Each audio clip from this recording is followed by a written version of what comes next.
So we're learning, and we've learned a lot over the last year. Like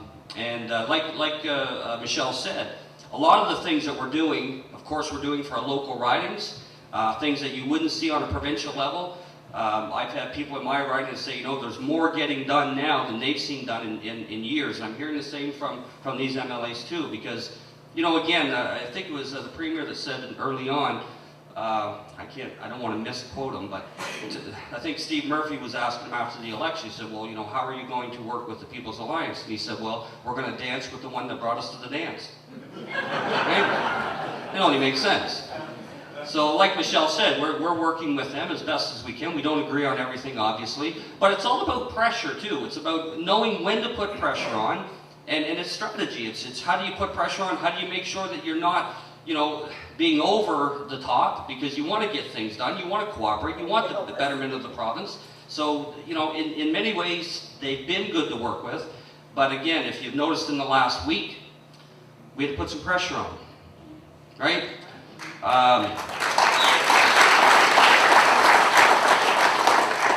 And I'm just curious, and we're going to talk about different things tonight. How many had the opportunity, how many had the pleasure of reading the annual report of the Office of the Official Language Commissioner? Take your blood pressure. All right. You want me to read it to you? It's only, what? Oh, it's only about 70 pages. So, and again, I want to be upfront. I'm committed to working with anybody that wants to make the province better. I don't care if you're French, English, urban, rural. I don't care what your background is. It doesn't matter. This is about how do we reduce barriers to make things work on the ground. And here's the issue that I had with the report as it came out.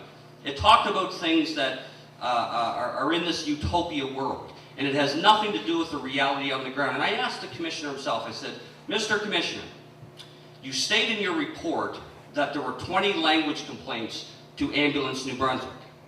That's 20 complaints over 10 years. Okay? 20 complaints over 10 years with over 1 million calls of service. And he puts it in the report. I said, Mr. Commissioner, I get more calls about ditching potholes and brush on the side of the road in a week than what you're getting in 10 years. It's laughable. So I said, you know, these types of things does not promote harmony. This is not bringing our cultures together. Every time that office opens their mouth, you can see the tension and the division rise. And then they turn around and blame us for causing the division. So we're not causing the division. We simply want a practical approach to how language and bilingualism is implemented in the province. That's all we're saying. Make it work. Make it work in a way that is feasible. Make it work in a way that makes sense. And we, again, would fight as hard for the francophone and francophone areas of the province as much as we would for anglophones and anglophone areas of the province. Because that's what representation is about.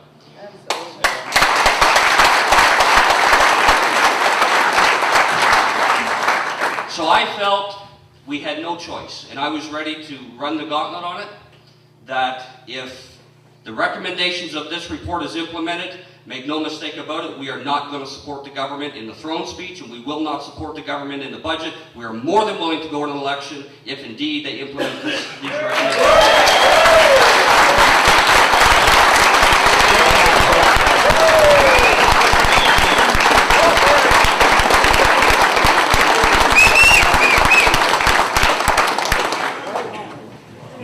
Guess what? So far, it's worked. Right?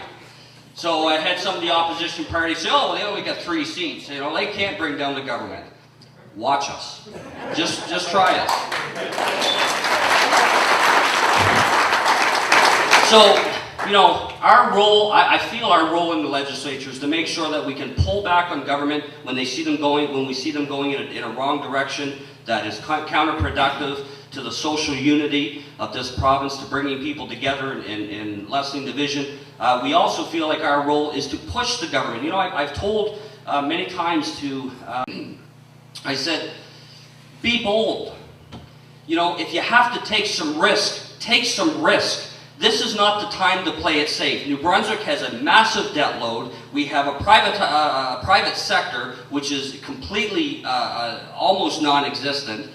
We have unemployment that is through the roof compared with the rest of the country. We have folks working in nursing homes that are at their wits' end. We've got paramedics that are at their wits' ends. We've got taxation to the eyeballs. We've got language tension. The list goes on and on. Now is not the time to go with status quo. Now is not the time to play it safe. Now is the time to make bold moves, look at the data, look at the facts, figure it out, and move forward with a decision. And that's what we're pushing the government on many files.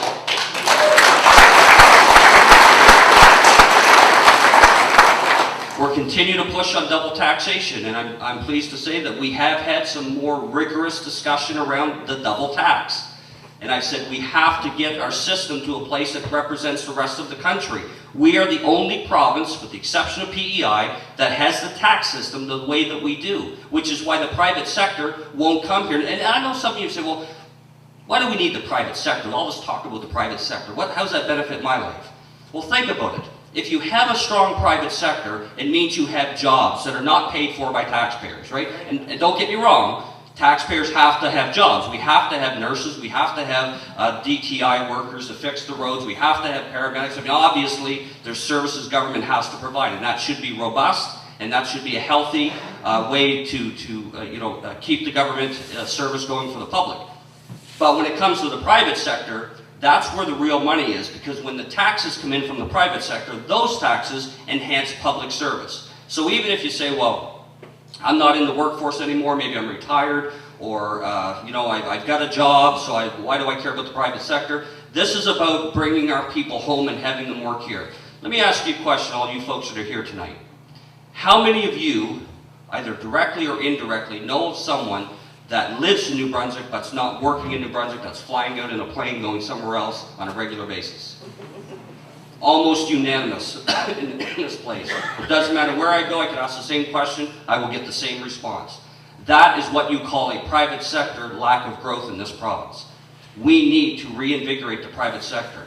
Our strong stance is you reinvigorate the private sector when you cut through unnecessary regulations and you change the tax structure. Businesses will not thrive and grow in New Brunswick when they're paying more taxes than anywhere else in the province. Why would they? They'll go to Nova Scotia, they'll go to Ontario, they'll go to the States, they'll go anywhere. Why would they come here when they're being double taxed and when they're unduly taxed for conducting business? So we have to change that thinking. Now, I am convinced that the current government is along the same path. They want the same thing. But what I continue to tell the government is don't be timid about it. You have to do it. Stop studying it. We don't need more consultations. We don't need more reviews. We need to make decisions and let's get it right.